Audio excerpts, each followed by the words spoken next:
Everyone, कैसे हैं आप सभी लोग। आशा करती हूँ कि आप सभी लोग अच्छे होंगे और मैं भी अच्छी हूँ। तो यहाँ देखिए, आज जो है हमारे इधर सावनी घड़ी होता है और आज ही के दिन जो है विषहर मैया के दूध लावा ये सब चढ़ाए जाते हैं। तो आज दोनों पवनी आज ही है। तो यहाँ देखिए, हम साफ़ सफाई करने में लग गई हूँ सवेरे उठने के बाद। और खाना की तैयारी नहीं की हूँ। साफ़ सफाई करने के बाद स्नान करके तब जाके खाना बनाऊंगी। और आज है 15 अगस्त, तो बच्चे तैयार हो रहे हैं वहाँ स्कूल जाने के लिए। तो सभी बच्चे इधर तैयार हो रहे थे, तब तक हम इधर लगे थे। जब ये विंडो पूरा साफ़ सफाई की हूँ, जितने भी गेट थे सबको अच्छे से साफ़ की हूँ। और तो जितना साफ़ सुथरा आप कीजिए उतना ही लगेगा कचरा।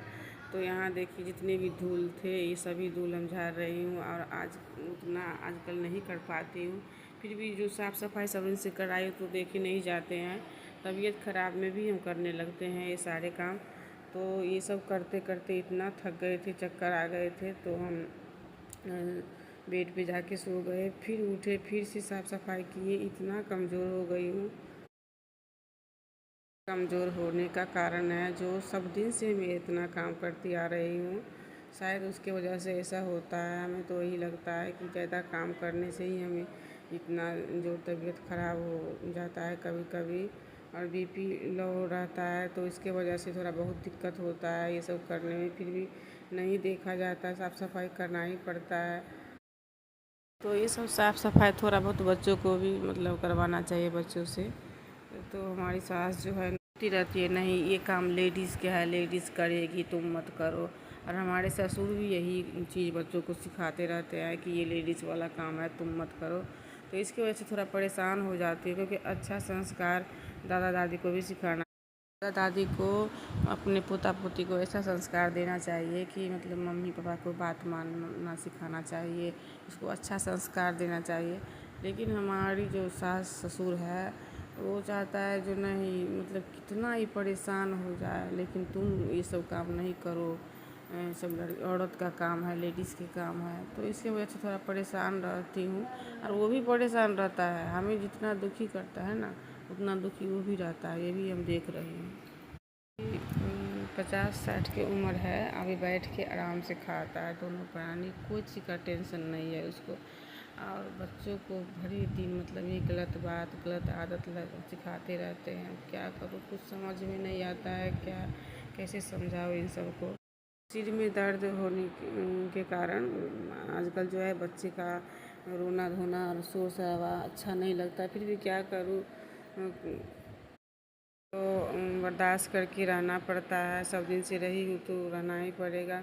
और आजकल जो है शायद डॉक्टर बोले हैं माइग्रेन, माइग्रेन क्या होता है सो हो गया है हमें, तो उसका दवाई चल रहा है। और ये बच्चे, हमारी भगिनी जो है सो इतना रोती है इतना, जो चुप होने का नाम नहीं लेती, बहुत रोती है।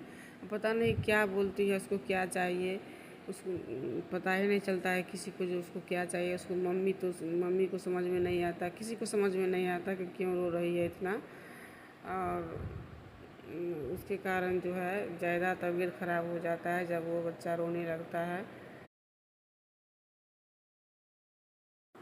तो आजकल जो है, आज पहन ली हूँ सूट, क्योंकि ज़्यादा काम काज आज करना पड़ेगा, इसके लिए आज सूट ही पहन ली हूँ। काफ़ी गर्मी है बहुत। तो यहाँ देखिए, सूट ऐसा होता है, सूट बहुत अच्छे रहते हैं, साड़ी से अच्छा है। लेकिन हम नहीं खरीदी हूँ उतना सूट, 2-4 खरीदे तो कभी कभी पहन लेती हूँ। और ऐसा होता है ना, वीडियो बनता रहता है, और सूट पहन के आप कोई भी काम कीजिए बहुत अच्छे से बन जाते हैं वीडियो। और नहीं तो साड़ी को संभालना पड़ता है, तो इसके लिए हम आज पहन ली हूँ सूट। तो यहाँ देखिए, दीप धूप ये सब जला दी हूँ। अब जा रही हूँ आंगन में पूजा करने के लिए, सभी के पेड़ है तो वहाँ पूजा करके आ गई हूँ। और यहाँ भोले बाबा, उनको जल चढ़ा रही हूँ। आजकल क्या हुआ है कि पिछले बार जो है मैं याद आता रहता है कि पहले कितना परेशान करती थी हमारी ननद, क्या बिगाड़ा था हमने उसका वो समय सब अब याद आता है कि कितना परेशान करती थी हमारी ननद। सुन क्या बिगाड़े थे हमें पूरे के पूरे, मतलब दिमाग में बना ली थी हमारी सास ननद जो इस घर से इसको भगा देंगे। लेकिन हम बहुत उन सबको सेवा करते थे, फिर भी मेरे प्रति जो है उन सब का गलत भाव रहता था। तो हम यही कहती हूँ भगवान जी हमारे जैसे सास ननद किसी को, दुश्मन को, बेटी को नहीं देना। क्योंकि हमने जो जो दुख मतलब काटी हूँ उस लड़की से, हमको परेशान जितना किए थे वो सब कुछ अब याद आता रहता है। खैर भगवान ही बचाए ऐसी ऐसी लड़की सबसे। तो ससुराल में इतना परेशान करती थी हमारी ननद। और हमारी मम्मी जो थी ना तो मतलब मायके में रही सब दिन, तो मतलब उसको बोलते थे कि मम्मी इतना परेशान करती है हमारी ननद सास, तो वो समझती नहीं थी, बोलती थी नहीं करेगी, वो वैसे थोड़े कर सकती है। क्योंकि पहले मम्मी तो ससुराल में कभी गई नहीं, उसको सास ननद तो परेशान नहीं किया, तो मम्मी को ये सब बात मतलब जानकारी नहीं थे कि सास ननद इतना परेशान करती है।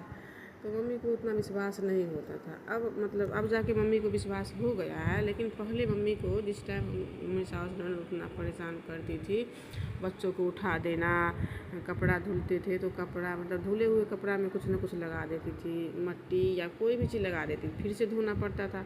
इतना परेशान करती थी हमारी ननद। चाबी जो रहता था घर के चाबी या ट्रंक या पेटी की चाबी, तो क्या करती थी फेंक देती थी कहीं से कहीं। अब हम ढूंढने में लग जाते थे, चाबी जल्दी मिल नहीं रहा था, इतना रोती थी हम। और अभी बच्चा को नया कपड़ा रख देते थे, मतलब पहले तो पेटी में रखे जाते थे, तो अब कहीं जाना होता है और ढूंढते चाबी तो चाबी नहीं मिलता, और इतना हम रोने लगते थे। कहीं भी कोई भी शुभ काम में हम रोने लगते थे क्योंकि हमारा चाबी नहीं मिलता टाइम से, इसलिए इतना रोते थे। उस टाइम जो है ना कोई ऐसा हमारा दुख समझने वाला नहीं था। लोग कहता है ना दुख के पहाड़, वही हमको दुख के पहाड़ टूट पड़े थे 2010-11 तक। मतलब 3-4 साल बहुत कष्ट झेली हूँ, बहुत कष्ट झेली हूँ। यही सोच सोच के भगवान जी को हम धन्यवाद देती रहती हूँ कि भगवान जी हमें साथ दिए हैं। ये तो मानती हूँ भगवान जी साथ दिए।